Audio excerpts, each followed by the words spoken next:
सालागे तेहिनी उपरुमना आपे ठेन आपे को साला और उनिया सेरेኝ और मिदबार कथा या जीवन ना कथा बन आंजमा चेका कते नवा सेरेኝ जगत रे हेजना ताहले जोहार गे जोहार और आमा कति उपरुम ले लेखा नपाय को जोहार गे सनाम को इना नितुम दो कना सितरानी हासदा और इना अतु उड़ा जहां बुगत को ठा दो हुयो कना बिनपुर थाना झारग्राम जिला कना उन्होंने कना जादवपुर और इनी चलती ले आको एंते बोला कटा और झारग्राम जिला में और जहां उड़ा दो हुयो कान तिया नवा कोचा खाली उना झारग्राम जिला के पड़ा कना आरकी उना साकरेल थाना कना और नितो आपाततो नितो दो सातरागाछी रे मिना लिया और नोडे गिरवास काते जे चाकरी पर्पस ते नोते दो हेज होई लेन भाई इन दो बइन कामिया ओड़ा होड़े कामी ताहे आरकी और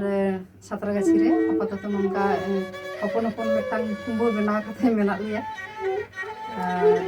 होई ना आडी दिन गे आरकी आदो नुई दीदी कुलिया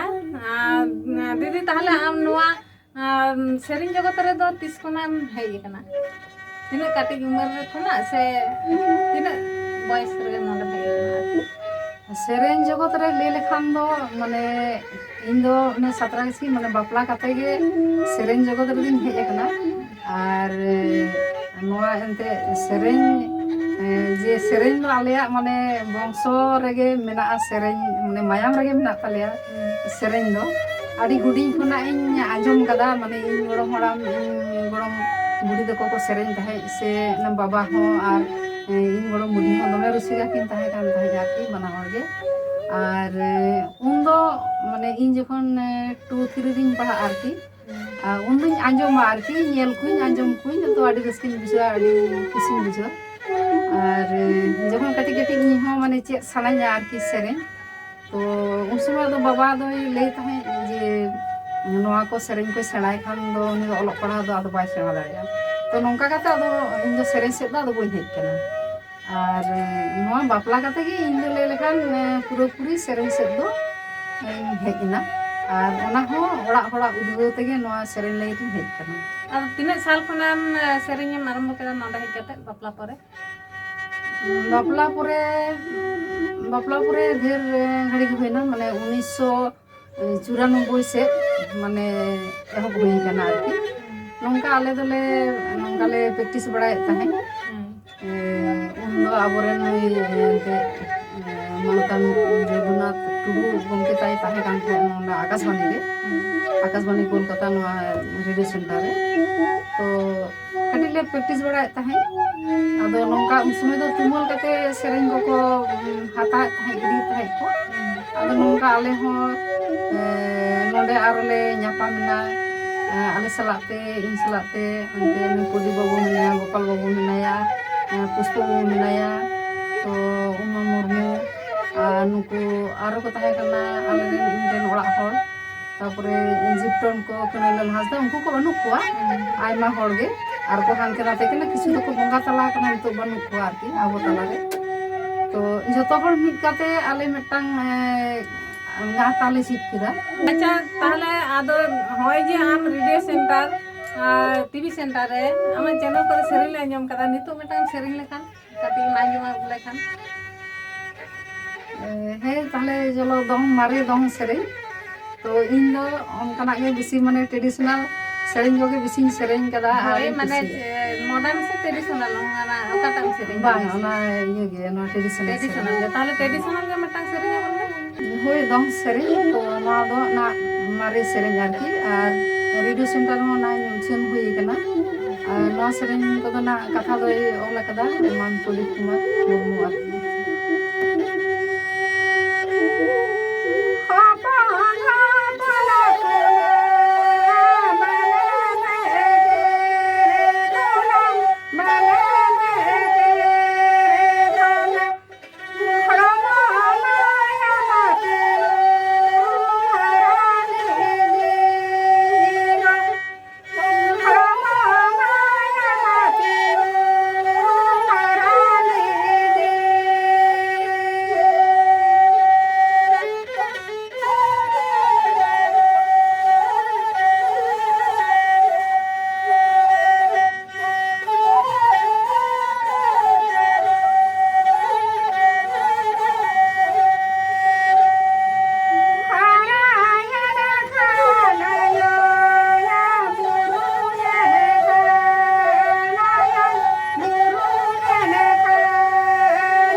ᱟᱹᱰᱤ ᱥᱟᱹᱨᱤ ᱠᱟᱛᱷᱟ ᱠᱟᱱ ᱜᱮᱭᱟ ᱠᱩᱲᱤ ᱜᱤᱫᱽᱨᱟᱹ ᱠᱚ ᱡᱟᱶᱟᱭ ᱞᱮᱠᱚ ᱠᱷᱟᱱ ᱱᱚᱝᱠᱟ ᱜᱮ ᱟᱭᱳ ᱵᱟᱵᱟ ᱫᱚᱠᱚ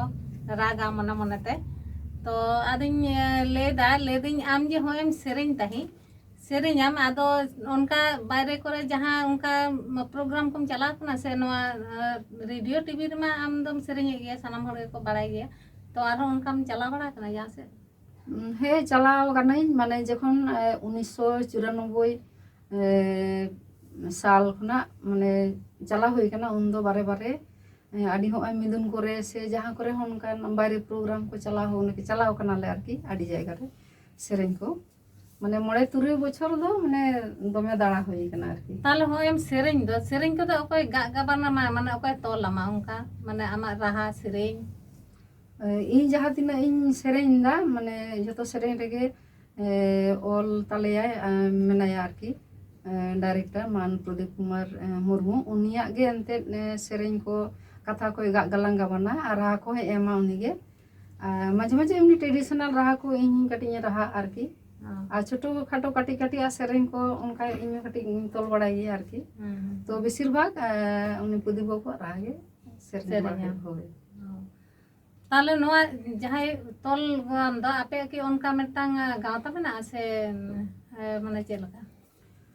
हे गाता मिटांग मेना कुमा मेलोडी मेनते और नोआ दो जखन 1994 साल रे आले जखन ले हेनते नोंका मिटांग टीम ले तैयार केदा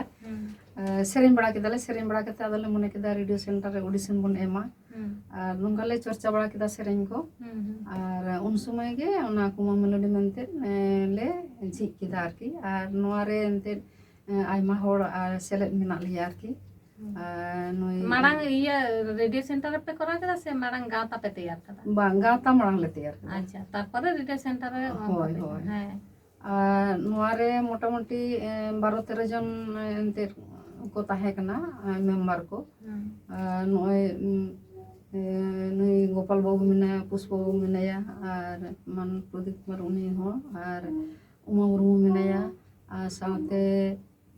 आरो को ताहे कना इरेन ओड़ा होड़ और बीरेंद्रनाथ उनी टुडू उनी ताहे कना और दुखीराम टुडू उनी दो तायम ते हेज अकान ताहे और कनईलाल मंडी उनी हो ताहे कान थाहे उनी दो नितो बानु इया बुंगा तला कना और जीटन बाबू ताहे कान थाहे माने आरो को ताहे कना होयतो नितुम होयतो बनी इयरेदा आरकी और सुमित्रा मंडी इन सलाते जहां एनते सेरेnya आरकी उनी मेनाया आरो सेलेद मेना को गे आरकी नोंका बड़ गपड़ तेगे आदो ले चिंता केदा जे मेटांग नोंका तो बांगना मेटांग थाले गाता जी हुआ तो गाता जी कते आले दो ले चला कना प्रोग्राम आडी आयमा प्रोग्राम ले कराव कदा और उना सलाते आले उनको कटी कटी कुड़ी गिदरा ले सेड़ा को कान ताहे एने सेरेन सेड़ा कते आले ले इदी का को माने विभिन्न जायगा आरकी होय और बोंगा तला कना ना हिमराय मंडी उनी ताहे कान ताहे आरकी अच्छा उनी तिरियो ओरम ताहे उनी लहा रेगे इये कना बोंगा तला कना माने नितो माने टीम रेन मोड़े तुरी गोटेन गान बानु को अब नावा करते टीम आरो तैयार हुई कना আর তাহলে হয় টিভি সেন্টার पे सेरेन दा टीवी सेंटर रे तो रेडियो सेंटर मारांग से टाइम ते ओंडे पे चला कना टीवी सेंटर रे रेडियो सेंटर दो मारांग गेले माने रेडियो सेंटर दो आले 2003 रे अच्छा माने रेडियो सेंटर रे और टीवी सेंटर दो ओना परे होई कना आरकी टीवी सेंटर दो जखन टीवी सेंटर जखन एहब आरकी उन दो माने आले गे ले लेखान ले उद्बोधन कदा आरकी टीवी सेंटर उन दो नुकु एनते गोपीनाथ बाबू ताहे कान थाय आरकी टीवी सेंटर रे नितो दो बानु यानी बोंगा तला ताला होय जे नुनम प्रोग्राम कदा उनका सिरपे जहां करम नाम कदा हे सिरपे एमनी एटा एटा छोटो खाटो एनते गाता को से क्लब को मेना उनका ना मा मेना गया और ये खुना नोआ पश्चिम बांग्ला सरकारा पाटा खन जहां एनते गुणीजन संबोधना लाल शुक्र ओरावा सिटी पुरस्कार ओना नाम कदा ना तिने सारम नाम कदा ओना दो 2014 रे ताले मा आर मिटांग सेरी जानकिम कोटा बन में गति दो दम बाबन अंजम किदा और ᱪᱮᱫ ᱟᱫᱚ ᱞᱟᱠᱪᱟᱨ ᱥᱮᱨᱮᱧ ᱛᱚ ᱫᱚᱢᱮ ᱞᱟ ᱟᱸᱡᱚᱢ ᱛᱟᱢᱟ ᱢᱤᱫᱴᱟᱝ ᱞᱟᱠᱪᱟর ᱥᱮᱨᱮᱧ ᱢᱮ ᱞᱟᱠᱪᱟᱨ ᱥᱮᱨᱮᱧ ᱦᱳᱭ ᱟᱪᱪᱷᱟ ᱞᱟᱠᱪᱟᱨ ᱥᱮᱨᱮᱧ ᱛᱚ ᱢᱤᱫ ᱫᱤᱱᱟᱜ ᱥᱟᱹᱜᱟᱹᱭ ᱫᱩᱞᱟᱹᱲ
ᱟᱹᱰᱤ ᱱᱟᱯᱟᱭ ᱥᱮᱨᱮᱧ ᱟᱸᱡᱚᱢᱟᱜ ᱵᱚᱱᱟ ᱡᱟᱹᱱᱤᱡ ᱥᱟᱱᱟᱢ ᱦᱚᱲ ᱜᱮ ᱟᱹᱰᱤ ᱠᱩᱥᱤ ᱯᱮ ᱵᱩᱡᱷᱟᱹᱣ ᱠᱮᱫᱟ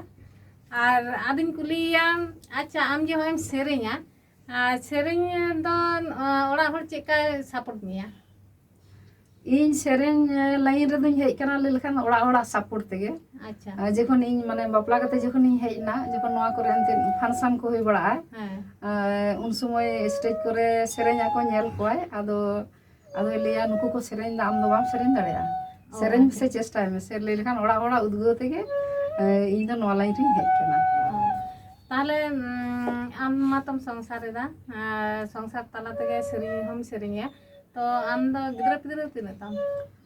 ᱢᱤᱫᱴᱟᱝ ᱵᱟᱹᱵᱩ ᱟᱨ ᱢᱟᱹᱭ ᱫᱚ ᱢᱟᱨᱟᱝᱟ ᱵᱟᱹᱵᱩ ᱫᱚᱭ ᱦᱩᱰᱤᱧᱟ ᱟᱪᱪᱷᱟ ᱟᱫᱚ ᱡᱮᱦᱮᱛᱩ ᱢᱟᱱᱮ ᱥᱚᱝᱥᱟᱨ ᱥᱮᱫ ᱜᱮ ᱵᱮᱥᱤ ᱫᱚᱧ ᱮᱱᱛᱮ ᱢᱮᱫ ᱞᱩᱛᱩᱨ ᱦᱩᱭ ᱠᱟᱱᱟ ᱟᱨᱠᱤ ᱚᱱᱟᱛᱮ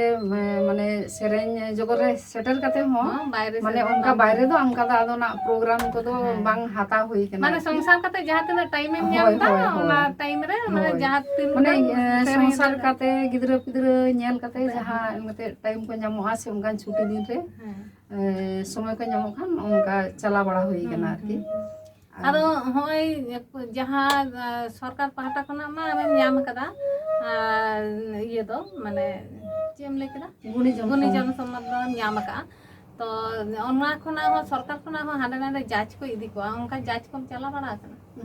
जाजिन चलाव कना अडी जगह रे जाजिन चलाव कना उनकाना अब एंते राज्य सरकार जहाँ स्टेट लेवल रे हुयो कना एंते एने सेरेन को रुओ रंग को सेरेन को हेपरा को जहाँ ओने बार दिन पे दिन ना एंते प्रोग्राम हुयो कना विभिन्न ओने जिला कोना माने लेंस कोन हुयो ते ओने जिला कोन आबार ओने कोना जहाँ को मिटन को बच्चा को तापर स्टेट रे को चला स्टेट लेवल रे तो उनकाना रे जाजिन चलाव कना और नोआ नुको आसवा जहाँ एंते फिल्म